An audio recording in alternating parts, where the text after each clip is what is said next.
Well, this is it's a great occasion. My name is Tom Banchoff. I think I know most everyone in the room. I'm director of the Berkley Center. And this is, as I said, a wonderful occasion, an opportunity to welcome Drew Christiansen, Father Drew Christiansen, into our midst, officially into our Berkley Center community as a senior research fellow in our new program on the church and the world. I'll just say a few words of introduction, and then we can jump right into the conversation about nuclear abolition and the Catholic peace tradition, our topic this afternoon. Drew has long ties to Georgetown, and we've been able to bring him here to recruit him to join us, not just as a senior research fellow in the Berkley Center, and I have to get your title right, but as the Distinguished Professor of Ethics and Global Development in our School of Foreign Service. Drew has a long and distinguished career many of you are familiar with. He was director of the U.S. Conference of Catholic Bishops' Office of International Justice and Peace, and also related to the conference served as a member of its Catholic-Jewish Dialogue for some years, as well as a member of the first International Catholic Mennonite Dialogue, which issued the groundbreaking report Called Together to be Peacemakers, which I think relates to our theme today. He is also a former editor of America Magazine, the Jesuit Weekly, and a contributor on many debates having to do with issues of security, peace, and justice in the Catholic tradition, and as they relate to issues of development and world affairs. He's a graduate of Fordham, has a PhD from Yale, and we're delighted, Drew, to join you in this conversation about a current phase of your work on the Catholic peace tradition as it relates to nuclear issues.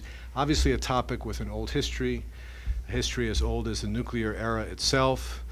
There are touchstones that I'm sure you'll go over with Pacem and Terris, the great post-war encyclical on the cusp of that transition from the Cold War to détente in the early 1960s. And you'll share with us how these issues are being addressed today, from the perspective of moral theology, of course, but also as it relates to issues of policy and ongoing policy conversations. So it's great to have you here as part of our community. Drew's going to present for maybe half an hour. We've got most of our faculty here in the room from the Berkley Center, which is unusual and a real delight, so we can engage in conversation with you all and with the other members of the Georgetown community and beyond who've come out here. We'll transition then to an informal conversation with you all, and we'll have a nice reception, so please stick around. So, Drew, welcome, and we look forward to hearing your thoughts. Thank you, Tom. I'm grateful to you and to Michael Kessler for this opportunity to meet with you this afternoon to speak about some of the work I'll be doing here at Berkeley. Tom is one of the reasons that I'm here. In our conversations, I came to understand that just like Jack DeGioia, Tom has a feel for the role of the Jesuit university in today's world, and genuine enthusiasm to see that that vision is realized. Carol Lancaster at the School of Foreign Service shares that same vision, and so with their encouragement, I knew Georgetown should become my academic and intellectual home. My remarks this afternoon are basically programmatic, that talk about just one project that I'm involved in, but that kind of pulls together three other lines of work that I've been involved in. I'll talk about those three different items later, just so you know what they are. I had thought I'd have a major document to share with you.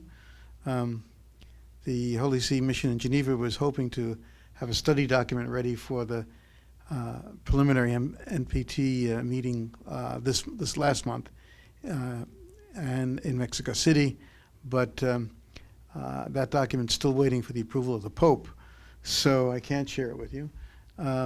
It's not been made public yet, but I hope that before long it'll be released in some form, and then we'll have a real text to talk about. When President DeGioia made the offer to me to serve as Distinguished Professor of Global Human Development, I could have not been more pleased. The focus of that position took me back to my graduate studies, where I had a kind of cognate minor in development studies, and to my early days at the United States Catholic Conference, as it was then called, where I aspired to work on issues of economic development and justice among nations. But my additional responsibilities as policy advisor for the Middle East, always a hot spot, got me heavily involved in support of Middle East Christians and with the Holy See in Israel-Palestine questions. At the same time, the breakup of the former Yugoslavia and other conflicts got me more and more involved in issues of war and peace. My single most important contribution to global economic justice came with the Pope's Jubilee 2000 appeal for debt relief for the world's poorest nations. I still look back with relish on the climax of that work.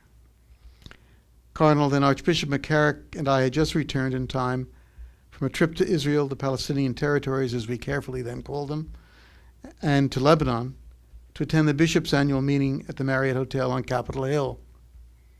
At the same time, President Clinton's debt relief bill, at long last, had come to a vote in the Senate. And there was Archbishop McCarrick, receiving calls from Larry Summers and returning to the floor to ask archbishops of this state or that to call their senators to vote for the bill. The bill passed. So much for my work in global development. Most of the time in those years, and for years after, I was called on to work on issues of war and peace as a policy advisor, as a Track 2 envoy, as a speaker and writer. President DeGioia's offer seemed to open up the possibility of working once more on the issues of international justice. But he hadn't reckoned on Tom Banchoff's interest in Berkeley's peace agenda. One by one, Tom gave me assignments, most based on my existing or previous commitments, which drew me back into the area of war and peace. A projected course on Catholic approaches to war and peace, liaison with the Nuclear Threat Initiative at Notre Dame, then co-liaison with Catherine Marshall for the Catholic Peace-Building Network. I accepted like a good soldier, doing my duty in the beginning. But then within weeks of arrival, after being asked to participate in other peace-related activities, I realized I couldn't avoid the call to continue to work on war and peace issues. If I didn't, I would suffer the fate of the reluctant prophet. And we all know from the story of Jonah what that is. You get to sulk and be fried in the sun under a castor bean tree. I couldn't bear to see myself as a sulker. What's more, my skin is too pale. And besides, God always gets his way. So I now understand my return to peace studies as a right place for me to be.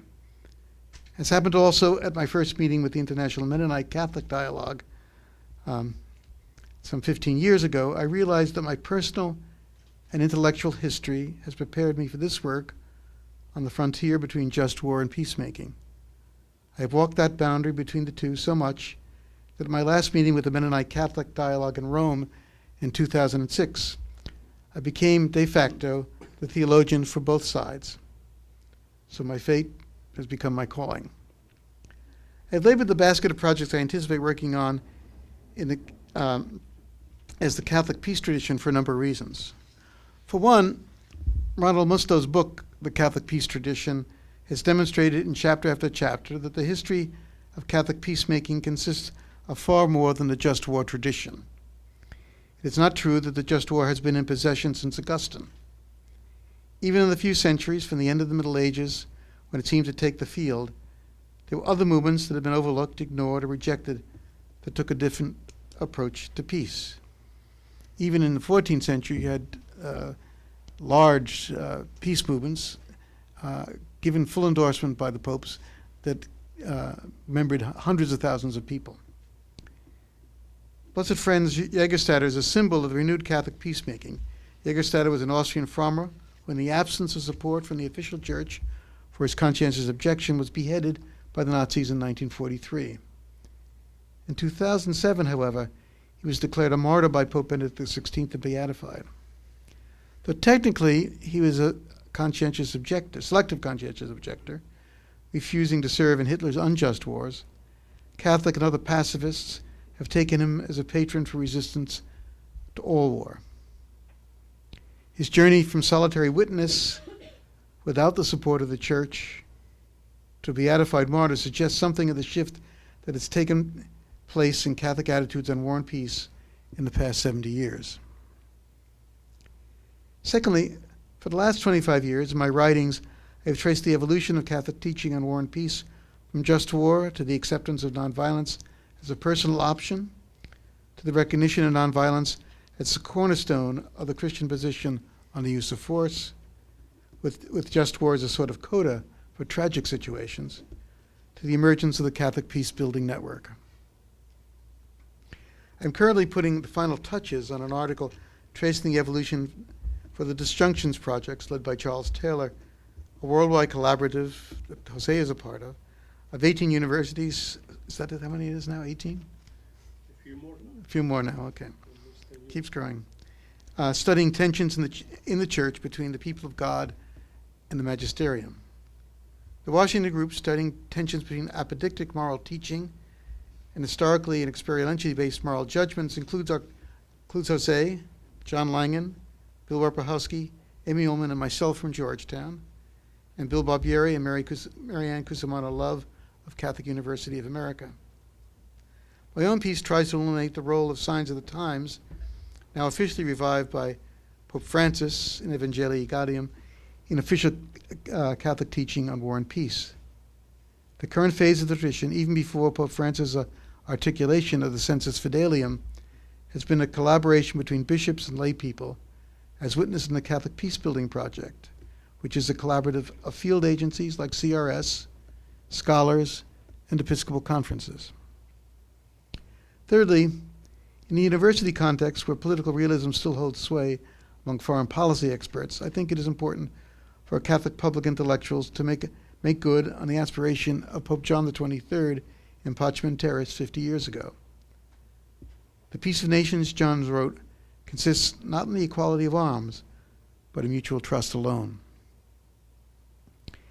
In serving for centuries as a major custodian of the just war tradition, and applying just war analysis to the problems of the nuclear age, many Catholic scholars have lost sight of the roots of the just war and the theology of peace. For Augustine, peace was the overarching value, and the aim of restoring peace governed every exception he allowed for the use of force. The presumption against the use of force in the bishop's 1983 pastoral letter, The Challenge of Peace, stood in continuity with Augustine's view of the priority of peace. In rejecting that premise as functional pacifism, critics like James Turner Johnson betrayed the theological foundations of the tradition. And contrary to Johnson, every major theological source in the tradition gives a priority to peace over the resort to force.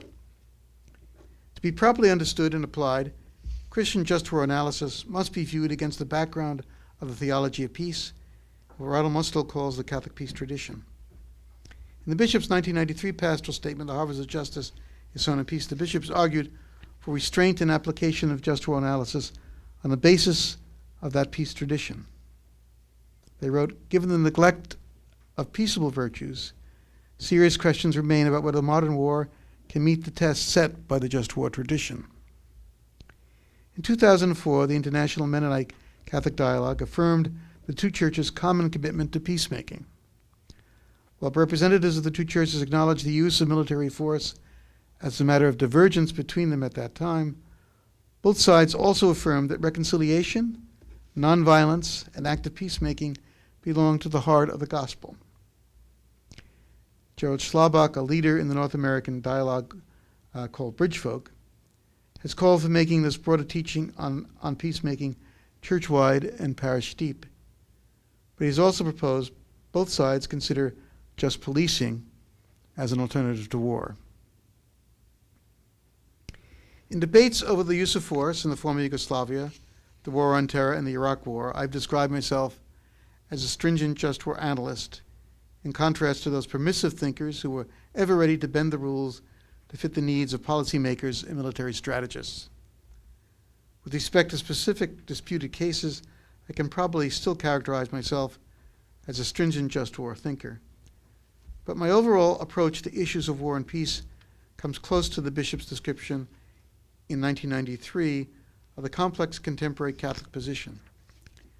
In situations of conflict, they summarize their position, our constant commitment ought to be, as far as possible, to strive for justice through nonviolent means. But when sustained nonviolent action fails to protect the innocent against fundamental injustice, then legitimate authorities are permitted as a last resort to employ limited force to rescue the innocent and establish justice. This is not a pacifist, but a peacemaking position. It's the kind of position Pope Francis affirmed in his day of prayer for peace in Syria, where all the Holy See's efforts are aimed at ending violence through peaceful means, including prayer. But he also voiced the proviso that in extreme cases force may be allowed. How did it come about that the Church shifted from being a proponent of the just war and a careful practitioner of just war analysis to identify itself as a peacemaking church? 4 factors have contributed to Catholic free thinking of issues of war and peace. The first is theological, the broadening of sources for Catholic social teaching and social pastoral practice. Second is social ecumenism, with Catholics collaborating with non-Catholics and learning from them. The third was the Council's injunction for the whole Church to read the signs of the times, leading to contextual readings of contemporary history and wider involvement by Catholics at all levels in communities of discernment. Finally, there is the role of religious movements like Pax Christi, the Community de Sant'Egidio, and Focolare in peace work, along with the evolution of the Church's relief and development agencies like Catholic Relief Services and Caritas Internationalis to include peace building in their missions. First, the Council broke the monopoly of scholastic philosophy on Catholic social teaching. It endorsed and utilized the biblical and patristic sources of so-called positive theology, modeling a more symbolic and rhetorical idiom for church teaching. Together with the biblical renewal, the recovery of positive theology allowed for greater imagination in the pursuit of social theology. For example, beginning with Pope Paul VI and development of people, successive popes have referred to the inverted image of Lazarus and the poor man sitting down at table together as a metaphor for relative equality as a basis for relief of poverty. You see what I mean by inverted metaphor? That is, the story of Lazarus and the rich man has them not sitting down, but rather being divided by a great gulf. And Pope Paul in Development of Peoples reverses that and says, now we've got to imagine them positively as sitting down together and build a world where that's going to happen. Along with patristic ressourcement came a renewed inspiration from what Ernst Troeltsch called the absolute natural law. That is, natural law as God intended it in creation, not as humans had reworked it to fit their sinful institutions, like slavery, for instance. With that came special emphasis on fundamental equality, especially in the sharing of goods. And you see that in Gaudium et Spes, you see it in Pacem, in Development of Peoples, and you see it later in on social concern and in Caritas and Veritate. It's just across the board. But it comes from that fundamental insight of returning, as the early fathers had, to an absolute natural law, kind of a pre-Augustinian natural law. Bob Veitch of the Kennedy Institute, in his Foundations of Justice, draws on that tradition, especially on the father Lactantius, to elaborate an egalitarian theory of justice. Likewise, the absolute natural law rooted in creation promotes peacemaking as humanly necessary and disallows violence between people. The second influence was ecumenical. Both ecumenical dialogue and social ecumenism, that is, collaboration in shared programs of social action, led to greater openness to the gifts of other traditions. Early phases of ecumenical dialogue involved an engagement of differences. In later phases of the dialogue, there came to be a mutual recognition of gifts. When I was brought on the International Mennonite Catholic Dialogue, for example, I was repeatedly told how important the Holy See, under John Paul II, viewed the Mennonite peace witness. In our first formal dialogue, we had to dance around our differences. But 2 years later, when we came together to draw up a common declaration for the World Council of Churches' Decade to Overcome Violence, minor differences no longer mattered. When, as the de facto theologian to both sides, I pointed out that identifying the Sermon on the Mount as the charter of the Christian life, a traditional Mennonite claim over against Catholic natural law, and one that the Mennonites have been pressing for the previous 5 years, that accepting that would mean accepting non-retaliation as a principle of Catholic morality, none of the representatives of the 3 Roman dicasteries objected. So the representatives from Congregation of the Doctrine of Faith, from Justice and Peace, and from Ecumenism, none objected. And we agreed to the principle later tacitly approved by the Congregation of the Doctrine of the Faith. The third factor shaping the evolution of Catholic teaching on peace is reading of the signs of the times as a practice enjoined in the whole Church. While John Paul II and Benedict XVI endeavored to make reading the signs of the times the exclusive domain of the Holy Father, in the joy of the gospel, Pope Francis has again made it a responsibility of all the people of God in their respective communities. Nonetheless, even as the ecclesiology of the signs of the times was contested, the reality persisted in practice, and the popes themselves drew on popular movements in writing their own readings of the signs of the times. So Blessed John Paul II looked to nonviolent witness of solidarity and other protest movements in Eastern Europe to make his own endorsement of nonviolence and Centesimus Annus. Pope Emeritus Benedict appealed to the economic experiments of Focolare to propose alternatives to the American capitalist model of the economy.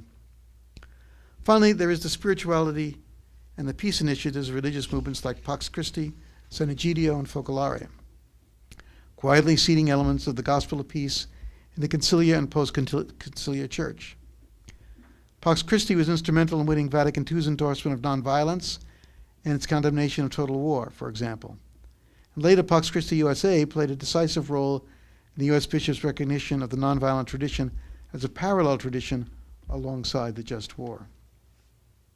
In addition, just as they had taken up development work to sustain their relief work in humanitarian emergencies, the Catholic development agencies began in the late 1990s to do peace-building operations to provide stable conditions for development. In the last move of the ecclesiological wars over the authority for reading the signs of the times, Pope Benedict brought those agencies under the direction of the Curia and the National Bishops' Conferences. It remains to be seen now whether, with Pope Francis' insistence on the universality of the responsibility for reading the signs of the times, of the limitation he finds in himself of offering a centralized direction to these processes, and their contextual nature as he sees it, it's unclear whether the grasp of the Curia will begin to diminish and the autonomy and creativity of these lay agencies will be restored.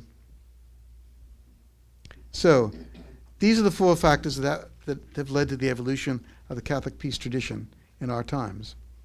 A return to biblical and patristic sources with a more theological and less philosophical style of thought, ecumenical dialogue and interaction, the reading of the signs of the times, and especially the role of grassroots groups in that process, and finally the incorporation of peace building into the work of the Church's social development agencies.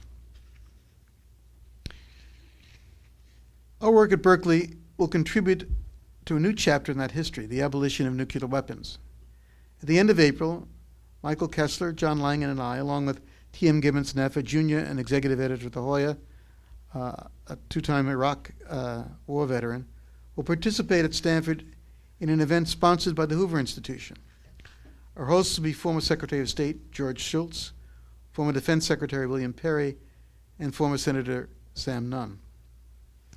We'll be joined by delegations from the United States Catholic Conference of Bishops, as well as teams from Notre Dame and Boston College.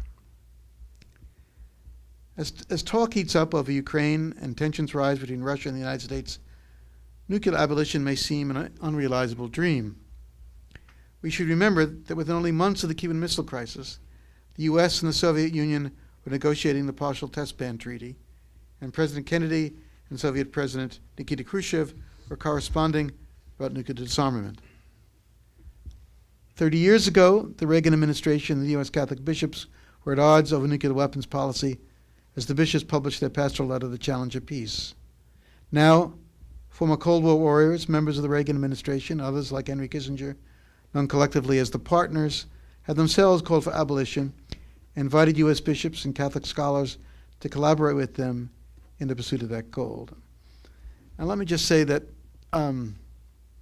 there are two other allied activities that are involved. And one is that there is a group that I've been working with for a number of years called Global Priorities, which is looking for promoting reductions through negotiation, back channel negotiation, and ultimately seeing that some of the savings go from non-production nuclear weapons to humanitarian purpose, but particularly the needs of children for education and health care. And the second is that I have been consulting with the Holy See Observer Mission in Geneva, which handles disarmament matters, including nuclear disarmament.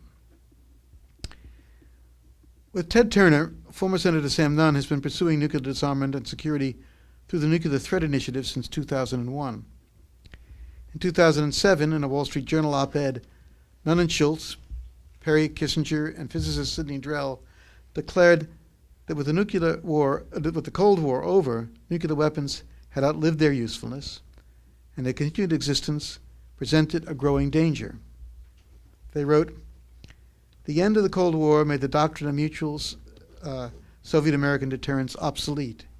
Deterrence continues to be a relevant consideration for many states with regard to threats from other states, but reliance on nuclear weapons for this purpose is becoming increasingly hazardous and decreasingly effective."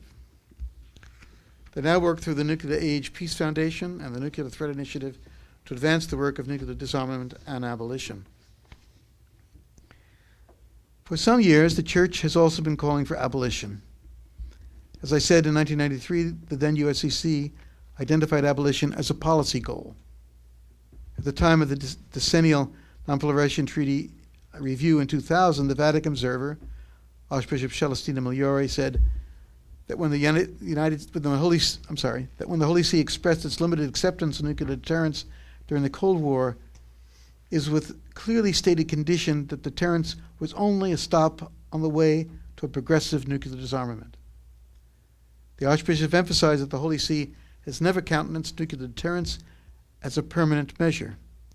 He then pointed to what in coming years will be a major concern of Vatican policy, namely that nuclear deterrence drives the development of ever newer nuclear weapons, thus preventing genuine nuclear disarmament. With the Non-Proliferation Review to take place next year, the Holy See has put nuclear abolition at the top of its agenda. In two speeches last September to the IAEA and to the UN General Assembly, the Vatican Foreign Minister, Archbishop Dominique Manberti, advocated a convention or framework agreement for the phased and verifiable elimination of nuclear weapons. The Archbishop made the theory and practice of deterrence as the greatest obstacle to disarmament. Like Schultz and his partners, Manberti declared that the Holy See does not countenance the continuation of nuclear deterrence, since it is evident it is driving the development of ever newer nuclear weapons, thus preventing genuine nuclear disarmament. He endorsed Secretary General Ban Ki-moon's 2008 5-point plan for nuclear disarmament as a blueprint for the work of abolition. The rejection of deterrence weighs heavily on the United States Catholic bishops, as the bishop's 1983 pastoral letter provided the most explicit ethical rationale for the possession of nuclear weapons for deterrence purposes. The bishop stipulated a strictly conditioned moral acceptance of nuclear weapons. There are three conditions where: one, that nations may possess nuclear weapons solely for the purpose of deterrence, never for nuclear warfighting; two, that sufficiency to deter is the standard for the size and composition of the arsenal; and three, that deterrence must be a step on the way to progressive disarmament. Deterrence, they contended, must be assessed by whether it will render steps toward progressive disarmament more or less likely. Despite significant cuts in the number of armaments and President Obama's own advocacy in Berlin last June of a world free of nuclear weapons, progress toward disarmament remains elusive. Accordingly, the Holy See is moved to say conditional moral acceptance of deterrence no longer holds, and steps must be taken to move towards disarmament.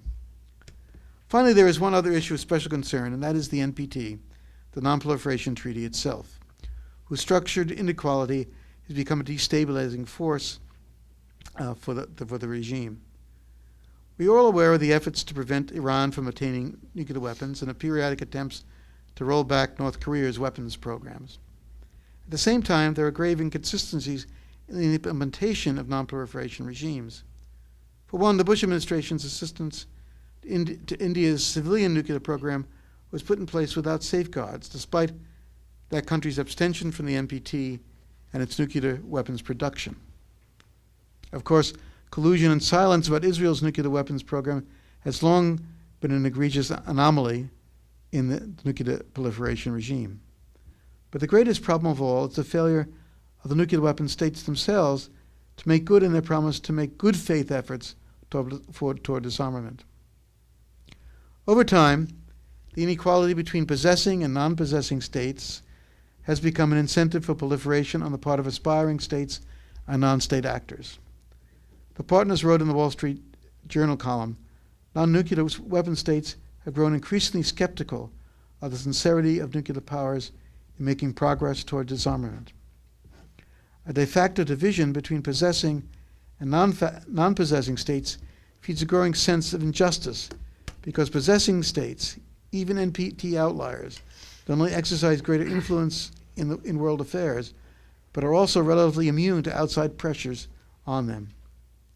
Accordingly, without abolition, the NPT regime itself will grow increasingly fragile because it will be seen as illegitimate, thereby increasing the risk of nuclear accident and conflict. Just as 30 years ago, nuclear weapons are once again a leading global policy issue for both the U.S. and the Catholic Church. On the part of the Church, elaboration of its teaching of nuclear weapons will be the latest stage on the path of the Catholic peace tradition. I'm fairly confident that in the lead up to the NPT review next year, there will be a formal statement on abolition by the Holy See. In the interim, we can expect discussion and debate in Catholic and non-Catholic circles with different readings of the signs of the times. Some key Catholic intellectuals are reluctant to agree that time has run out on the conditional acceptance of deterrence. But the die is cast. I hope those of us at Berkeley will be able to engage the Georgetown community on this ominous issue, and that we will also be able to be a forum for discussion for others in the nation's capital. Thank you very much.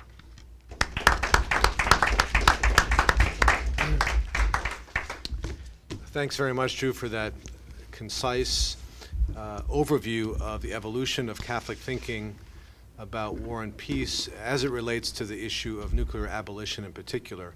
I thought I would seize the prerogative of the chair to ask the first question about the first movement in your presentation, this transition from what you call the just war tradition to a peacemaking tradition. And maybe you could say a little bit about the relationship between those two.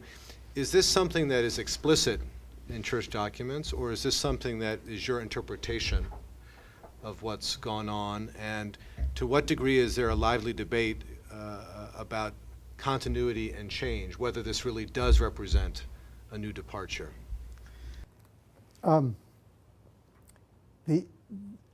There's surely been a change from just war to a combined position, which gives priority to nonviolence. And in that context, the church has also taken on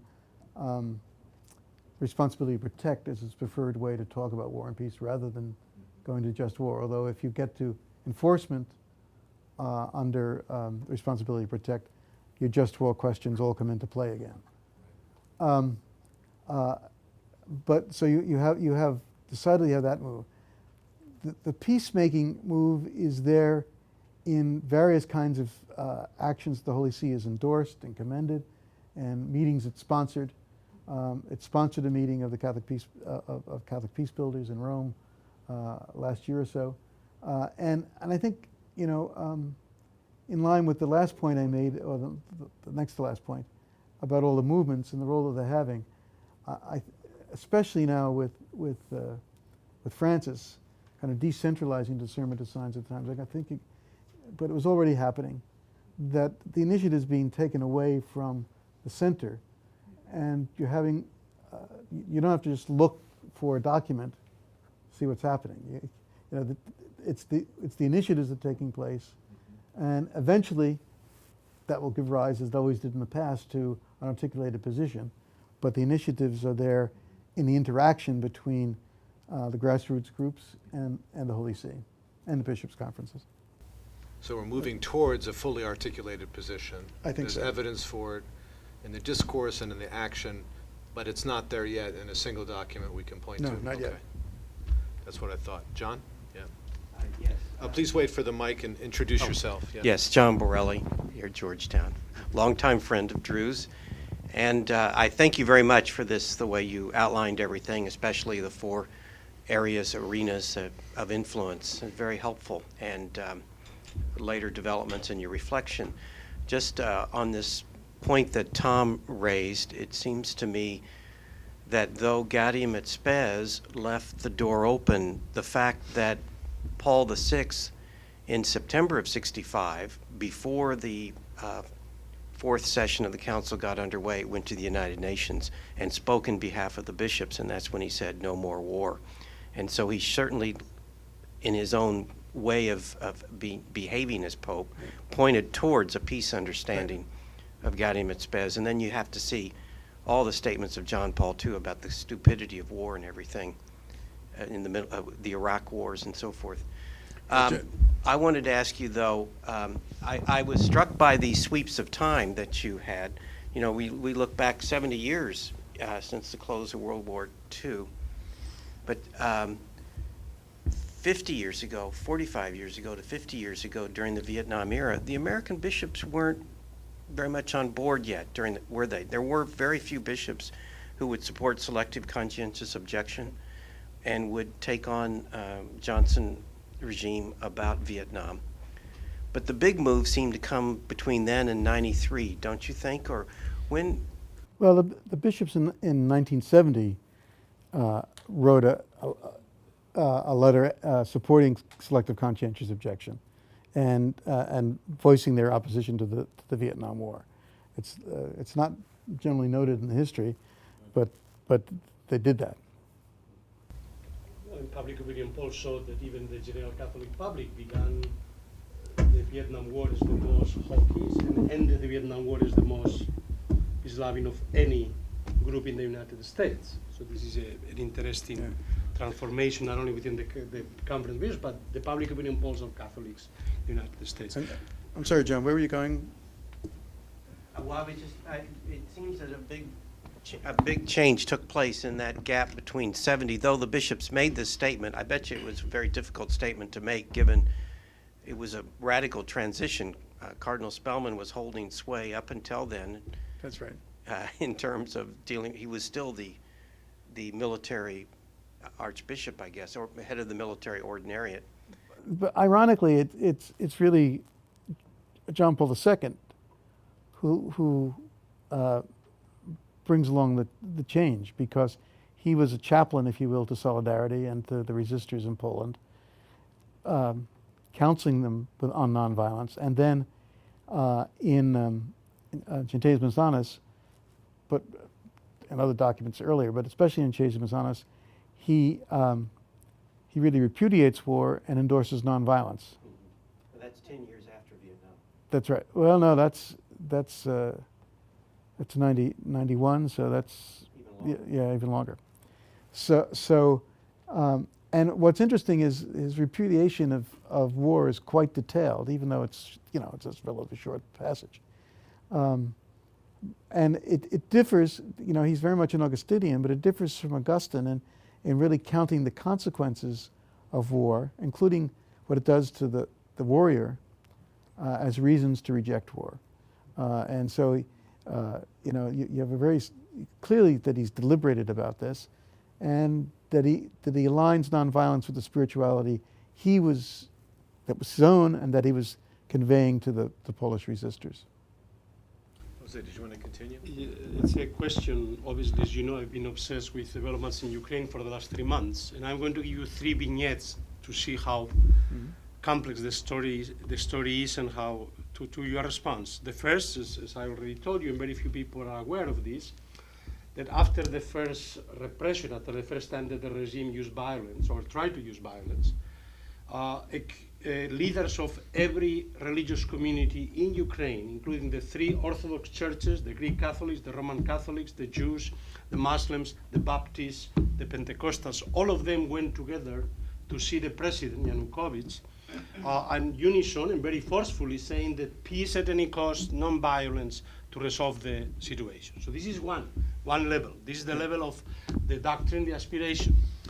The second level is Maidan itself could not have prevailed if they have not organized self-defense units that were willing to use restraint, but force against force.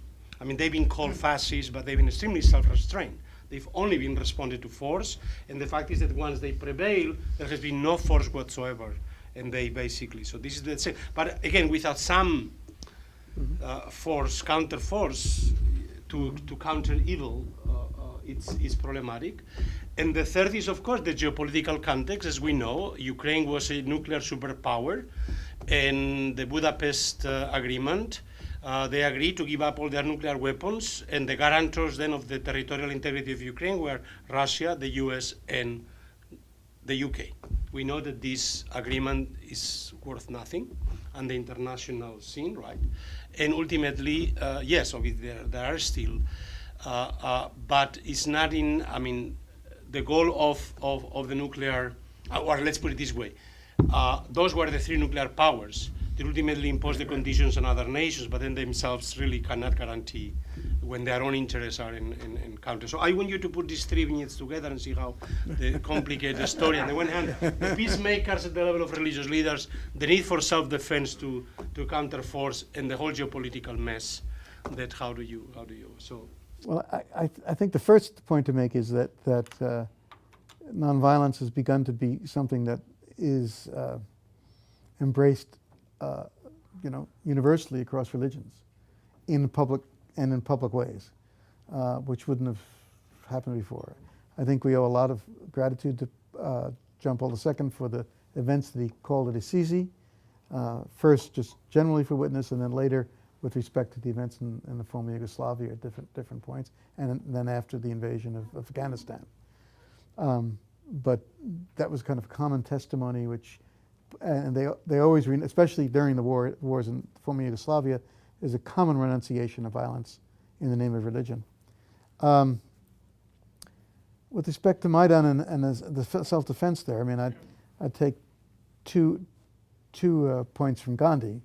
One is that if you look at Gandhi's rules for nonviolence, they really are quite parallel to principles of just war.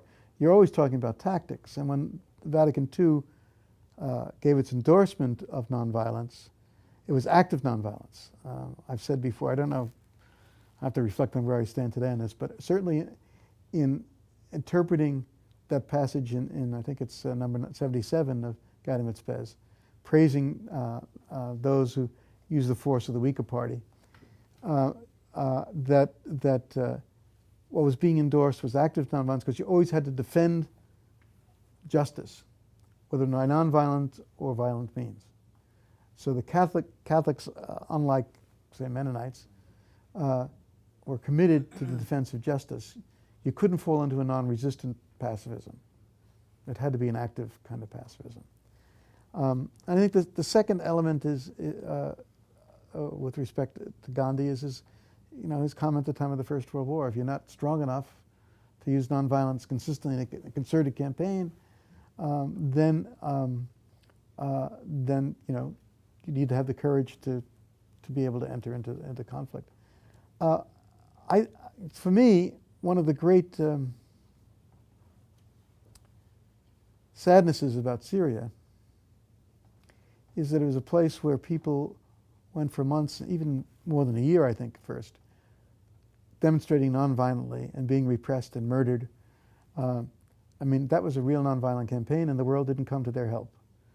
But it seems to me that that's the kind of thing, persistence in it, over and over, and that's what John Paul praises when he praises nonviolent resistors in Eastern Europe, that they tried again and again, despite whatever the people with power could do, they found new ways of engaging them and turning the tables on them. So it seems to me that that's something that we have to consider is, a world order in which the powers that be can interfere on the part of nonviolent resistors. And the third geopolitical point, you're gonna... I don't know. I don't know what to say about that. I think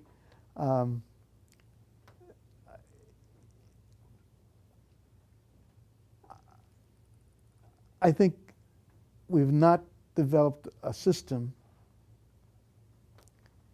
a world system, or an international political system that can properly respond to crises of this sort.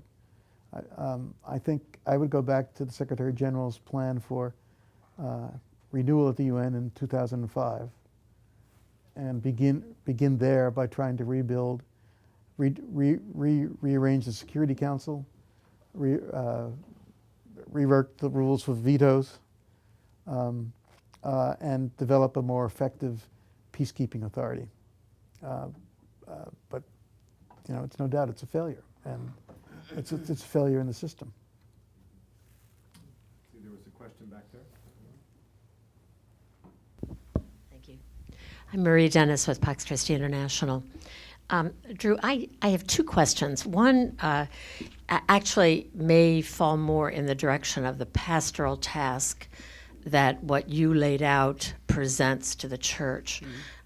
Seems to me that if the more the church moves toward nonviolence, away from accepting a war as just, either particular wars or war in general, the greater the challenge is to at least be active in supporting selective conscientious objection. So that, because I think what we've ended up, the dilemma that we've ended up with is that when the church speaks clearly in a particular circumstance, it doesn't have a way to translate that into a pastoral message that is digestible by most Catholics. And so often the church then, I think, is quiet and doesn't teach what it's saying clearly. And then my second question, so anything that you can say about that, where is that impetus going to come from in response to the development of theological thought and so on? And then the second is, if I understood you correctly, did you say that the Vatican, the Holy See, has repudiated deterrence as a legitimate position, even under strict conditions? It seems to me that they've come right up to the edge of saying that, but if they have said it clearly, I would love to know the specific places where they have. Thank you. Yeah. There's been specific criticism of deterrence by Migliore in 2000 and 2010, and twice by Member T last year, also by Archbishop Chullicott last year. I don't know whether, they haven't gotten to the point of issuing a condemnation. I think what it takes is a stronger, more articulate document that would lay out their reasons.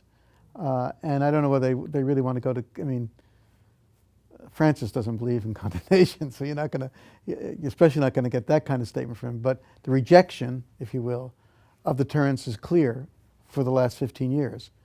The question now is whether it can be gained, and that relates to your first question about selective conscientious objection. The fundamental flaw in the system is the lack of preparation of the clergy and catechists, for that matter. That Catholic social teaching is not part of seminary education or continuing education for the clergy in most places. So the result is that even though there are other difficulties, the basic, the clergy had not been exposed to the teaching, so it's very difficult for them to talk about it. Gerald Schlaumbach has argued that you need to make that a pastoral concern for the whole church and deep within every parish. And I think that that's true, but you're not going to have it till your pastoral leaders know what the teaching is even. And then, you can develop some programs that would carry it out. SEO is something that the Bishops' Conference has worked on. John can testify to this too, regularly. We had in my day we had dialogue with people at the Pentagon about it. There was dialogue at the time of the 10th anniversary statement in '93. There was and then after that, I think during the last decade there's been more conversation about it.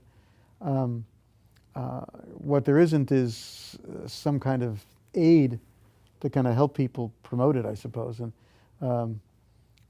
But it does follow. It even follows from the just war doctrine. So, if you really wanted your Catholic population to be responsible with respect to these issues, they'd have to. Selective conscientious objection comes into play.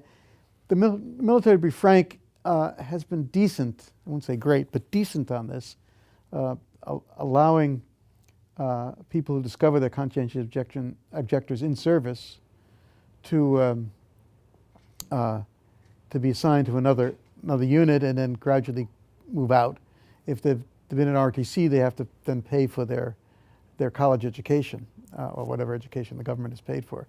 But they've made the way easier for them. But I imagine in individual cases it can be quite hard too, depending on who the commanders are. Yes? I just have a question. Please wait for the mic and introduce yourself. Hi, I'm Cynthia Butler. It's great to see you. Thank you very much for a wonderful talk. I'm confused about the justification of the duty to protect, carving that out as some sort of an exception to just war, because both sides can argue that. Right now they're arguing in Crimea that the Russians are saying they had a duty to protect the Russians that are there. So anybody can say that. So that doesn't really do much to advance the nonviolent. And I'm just trying to. No. You missed the part where I said the two have to go. When you have enforcement, that is when responsibility to protect means you're going to intervene militarily, then you have to ask all the just war questions. So to spare us Ukraine for a moment, in Syria, I had real difficulties. I wanted intervention for humanitarian reasons and so on. But the complications of intervention were so great, I don't know whether you could argue for probability of success, and that would argue for non-intervening. So you need, it doesn't replace the just war, but it really reshapes what you mean by just cause, put it that way. And the Holy See, in talking about these issues, doesn't refer immediately to analyzing just cause or legitimate authority. It goes to the responsibility to protect usually first in the last several years since 2005, since we've had the responsibility to protect. Does that answer your question? You're still confused. Well, no, I get what you're saying. I think it's a wholly different philosophy to argue complete nonviolence, in the vein that sort of the Catholic worker would.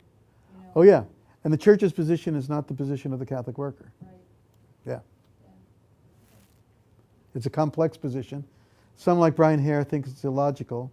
I think it's logical because both say we're defending justice by nonviolent means, and when that, and always, and others say nonviolent means until it's clearly, as you might in Ukraine say, you really need an outside force, so some local power doesn't dominate. Are there any more questions? Tom? Maybe you can wait for the mic. We could pass it over. The acoustics are good in this room, but we'd like to capture the questions on video. That's why the mic keeps moving around. I'm Tom Farr, Religious Freedom Project at the Berkley Center. Father Drew, it's great to have you here Good to and be as with part you. of this community. I just want to press you on nuclear abolition. I think it's fair to say part of the Catholic tradition is what one might call Catholic realism about what a human being is, what human beings are, and the nature of evil. And North Korea has been mentioned. Of course, what Putin is doing in Russia. There are other candidates for identifying the nature of evil. Given the fact that the capacity, the knowledge of making nuclear weapons cannot be unlearned, it cannot be abolished, nor would I assume can this capacity for evil, how can you make an argument that the United States should get rid of call it its nuclear deterrent or its nuclear weapons? Or are you making an argument that we must do this only in tandem with others through an international process? Oh, the latter, for sure. Yeah, and I mean, that's I quoted Member T on that. The Secretary General and his report calls for that. So it's meant to be something that you do in tandem with others. And Sorry, I let you off the hook. I shouldn't have let you should. that last part. Stick with the fact that The real knowledge is question, out there. the knowledge of evil, and I mean the knowledge of how to do this and the existence of evil, even if Mamberti and all of his fellows are able to, who's a friend of ours, by the way, are able to produce the ultimate document. How do you deal with the fact that you're always going to have this capacity out there? Shouldn't we always keep nuclear weapons? Well, Bill Spohn put it this way when we were debating this in the 80s. He said that when they went into exile in Babylon, the Jews had to discover a different way of being Jewish. And they no longer had their own land. And they discovered a different way. And so they come back and you have someone like Isaiah, and especially second Isaiah, with a more universalistic outlook. Let's tie to the land, or the land becomes a universally possessed land. I think that, looked at religiously, and you have to remember this is the importance of thinking. You're not dealing with this with just natural law any longer, but you're dealing with it from a theological basis. That when you do that, it seems to me you can envisage situations and then work for them, in which you can make different kinds of things happen, and you can be different yourself. Sometimes the major part of dealing with fear is dealing with fear in yourself. Understanding that if you deal with the fear in yourself, then you can stand up for other people properly. Is there a strong moral distinction between disarming with others down to a low level of nuclear weapons, I don't know, half a dozen or a dozen, because of the scenario that Tom laid out, of people, new movements getting a hold of the knowledge and quickly building these things? Isn't that a more responsible way to go than going all the way down to zero? It might be. I'm not certain myself about. But it couldn't be one country having No. this. I mean, the question, the way you put it, shouldn't the United States keep nuclear weapons? It's the only country that has used nuclear weapons, historically. Yeah. So the claims that the United States is the country that should keep nuclear weapons is, in terms of precedent, very problematic. So the question is, no single country could have it, because we know that no single country can have them. So the question is, not many countries, so it will have to be a supranational authority that keeps them, but how? I mean, so again, so I think that the argument could never be the United States should keep its weapons. Never. Well, that's my argument. The US is exceptional, right? No, we just need to protect ourselves. And Whether use, we're exceptional or not. use them when the national interests of the United States are at stake. The protection of the American people. In Hiroshima and Nagasaki? No, well. Deterrence, yeah. Deterrent protection. I think we should transition to the reception outside, but I had one more question that hasn't been raised, but I think is interesting. Your use of the term and your reference to the concept of the signs of the times, coming out of Gaudium et Spes, and you evoke the more recent tradition of using this term right up to the present day. Some of my conservative friends get nervous around that term because it seems to them like theological window dressing for public opinion and the way the world happens to be moving. Can you tell us sort of your theological understanding of the term and how you would respond to critics like that? Well, we could have a whole nother session on that, Yeah, I think. no.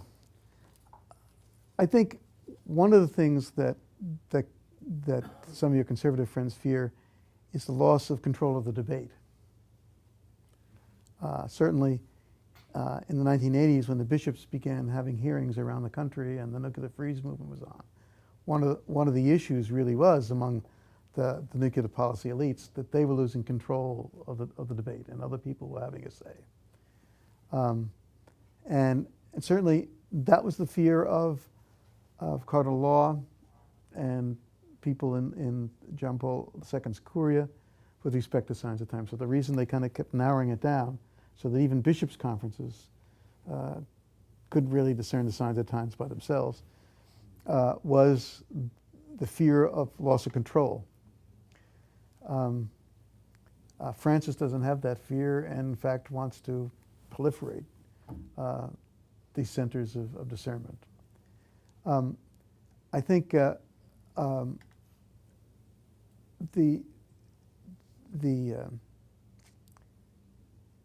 classic text in Octogesima Adveniens, to which it's Paul VI Apostolic Exhortation in the early 70s on the church and the world at that time. He says you have to take your lead for the gospel and therefore make gospel values primary. And he had a funny way of talking about gospel values that you don't find in other papal documents. It's not principles, it's values. Secondly, you take your inspiration for and guidance from the principles and directives of the Church's social teaching, and you do it in conjunction with other people of goodwill, or other people in other religions, other people of goodwill. But he trusted greatly in the Spirit. Theologically speaking, the difference between him and between his view and Benedict's is that he has, like Francis, as Francis does today, a trust that the Spirit could lead people. Whereas for Benedict, the Logos had determined the order, and that's what you referred yourself to. And so there is a theology there with the presence of the Holy Spirit. I think the other things that are needed, and it's hard to replicate this, but I think there are two things that you need. One is you need prayer within the group, and you need a certain degree of humility and perseverance to get to the level of consensus. And when you really have consensus in the group rather than dividing, then you can have greater trust that there's discernment going on. And ultimately, I think, within the church, the discernment has to be ratified by church authorities, especially when there begins to be conflict over it. Well, thank you, Drew. Thanks for being here. We're delighted to have you here as part of our community. You've touched on so many themes we'll be able to come back to in the months and years to come. As I mentioned, we've got a nice reception. I hope you'll all join us and join me in thanking Drew.